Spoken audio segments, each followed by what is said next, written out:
வணக்கம் நேயர்களே. இன்றைய பதிவில் நினைத்தது நிறைவேறும் சோடசக்கலை நேர தியானம் பற்றி இந்த பகுதியில் தெரிந்து கொள்ளலாம். நினைத்தது நிறைவேறும் சோடசக்கலை தியானம். சோடசக்கலை என்றால் என்ன? சோடசக்கலை நேரம் என்பது அகத்தியர் அருளி சென்றது. 15 திதிகள் உள்ளன. வளர்பிறை திதி 15, தேய்பிறை திதி 15. இதை கலை என்றும் கூறலாம். சோடச கால நேரம் என்பது 16ஆம் திதி. இது 5 சொடுக்கு போடும் நேரம், அதாவது 5 நொடி பொழுதுகள் மட்டுமே இருக்குமாம். இந்த நேரம் திருமூர்த்திகளின் கட்டுப்பாட்டில் இருக்கும். இந்த நேரத்தில் தியானம் செய்தால் உங்கள் விருப்பம் நிறைவேறும் என்பது நம்பிக்கை. அந்த 5 வினாடிகளில் பிரபஞ்சம் கடவுளின் ஆட்சியின் கீழ் இருக்கும். மனிதன் உட்பட அனைத்து உயிரினங்களும் 5 வினாடிகள் மயக்கத்தில் அதிர்கின்றன.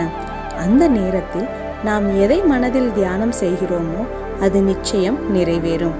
ஆனால் அந்த தியானம் ஏதாவது ஒன்றை நோக்கி செலுத்தப்பட வேண்டும். அதிக கோரிக்கைகளை வைக்க வேண்டாம்.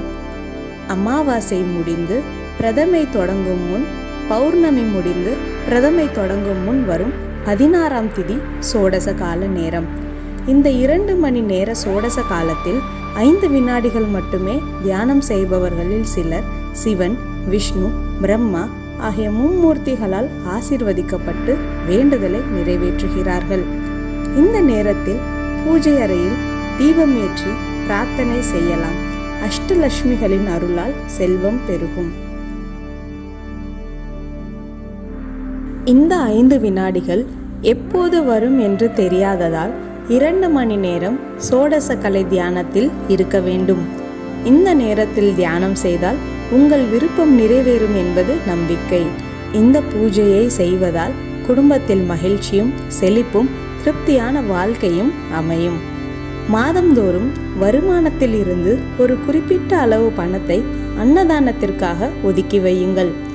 அமாவாசை, பௌர்ணமி நாட்களில் செய்யும் அன்னதானத்திற்கு அதிக பலன் உண்டு. முன்னோர்களின் ஆசியும் கிடைக்கும். நல்லவை அதிகம் நடக்கும். பணம் வீட்டில் அதிகம் சேரும். சோடசக்கலை வழிபாட்டு முறை. பூஜை அறையை சுத்தம் செய்து விளக்கேற்ற வேண்டும். சைவ உணவுகளை மட்டுமே உண்ணுங்கள். வெறும் வயிற்றில் இருப்பது நல்லது. பூஜை அறையில் அமைதியாக அமர்ந்து மந்திரங்களால் இறைவனை ஜெபிக்கவும். உங்களுக்கு பிடித்த மந்திரத்தை சொல்லி தியானம் செய்யலாம். ஒரே ஒரு கோரிக்கை மட்டுமே வைக்க வேண்டும். அது நிறைவேறிய பிறகு இன்னொன்றை கோரலாம். ஜாதி மத வேறுபாடின்றி இந்த தியானத்தை யார் வேண்டுமானாலும் செய்யலாம். நோய் தீர, கடன் தீர, தொல்லை தரும் வழக்கு தீர, பிரிந்த தம்பதிகள் மீண்டும் இணைய என எதை வேண்டுமானாலும் தியானம் செய்யலாம். வேண்டுதல் நிறைவேறும் வரை தொடர்ந்து சோடச கால தியானம் செய்ய வேண்டும். நினைத்தது நிறைவேறும். இந்த நேரத்தில் தியானம் இருந்தால் நினைத்தது நிறைவேறும் என்பது நம்பிக்கை. இந்த பூஜை செய்வதன் மூலம் குடும்பத்தில் ஆனந்தம், தனவரவு, மனநிறைவான தாம்பத்திய வாழ்க்கை அமையும்.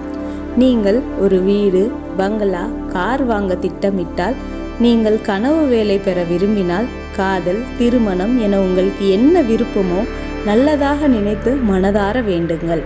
இந்த நேரத்தில் தியானம் செய்து மனதார இறைவனை வேண்டுங்கள். நன்மைகள் நடைபெறும். இந்த குறிப்பிட்ட சோடச கலை 5 நொடி பொழுது நேரத்தில் உங்கள் மனதில் வரும் கோரிக்கை மட்டுமே பலன் கிடைக்கும். இந்த வீடியோ உங்களுக்கு பிடிச்சிருந்தா லைக் பண்ணுங்க, ஷேர் பண்ணுங்க, சப்ஸ்கிரைப் பண்ணுங்க. நன்றி.